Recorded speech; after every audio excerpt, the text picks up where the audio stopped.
Hi, friends. As many of you know, yesterday, Sunday, was the first day of Advent.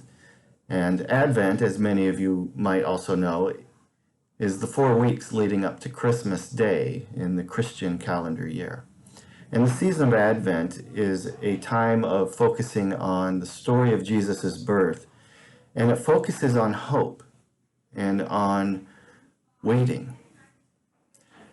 And it invites us into a story, the story of God coming among us in the person of Jesus. Advent tells a story and invites us to find the meaning of our lives in that story and to be changed by the story. And the story of Advent is a story of transformation, a story of hope coming among us, but that hope coming among us then changes our reality, changes how we live in this world, because God has come among us. As I've been talking about it in church, I've been referring back to Mary's words in the Gospel of Luke. And what Mary says in the Gospel of Luke gives a snapshot of the story of Advent, of what Jesus' coming is all about and the kind of hope that Jesus brings. And she talks about God, my Savior, coming among us. And she talks about God who is merciful for all who fear him. And she talks about God who scatters the proud and the arrogant, who brings down the powerful from their thrones and lifts up the lowly, who fills the hungry with good things and sends the rich away empty.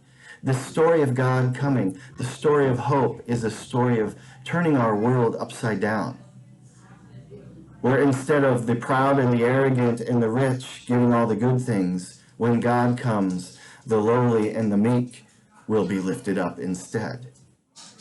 And it changes our world, and it gives us a new vision for living in the world, a subversive hope. Because God has come in Jesus, we have a different vision for living, a vision for living that subverts, that overturns the normal ways of living in this world. And last week I talked about Isaiah chapter 40. And this passage from Isaiah is quoted in all of the Gospels, referring to Jesus' coming.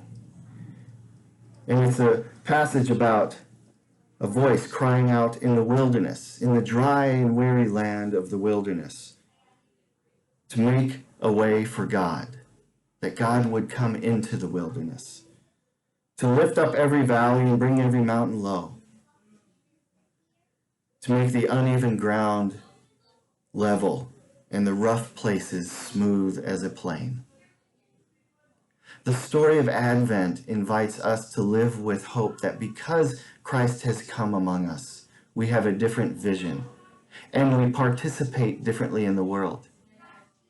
And so my question to you as we think of hope, as we think of subversive hope this Advent, where are the places in your life that are uneven, that are rocky? And how is the story of hope a story that smooths out the uneven places? I think of the hymn, O Holy Night. It tells the story so wonderfully. O holy night, the stars are brightly shining. It is the night of the dear Savior's birth. Long lay the world in sin and error pining, till he appeared and the soul felt its worth. The world is a messed up place and we're still waiting for it to be renewed. But Advent tells us the story and invites us into the story of hope, of subversive hope, where the world is being renewed and where we actually live as if it's true. The lines that I love particularly in O Holy Night, truly he taught us to love one another. His law is love and his gospel is peace. Chains shall he break, for the slave is our brother, and in his name all oppression shall cease. This is the story of hope, of Advent, that because of Christ's coming, we live differently according to his law of love. And in the 1850s, it was, chains shall he break, for the slave is our brother, and in his name all oppression shall cease. What is it today that needs to break in the name of the hope of Jesus? And how will you in your life participate in this story and be people of subversive hope because Christ has come? Let this be the story that shapes your life this Advent this year. Have a great day, folks. We'll see you tomorrow.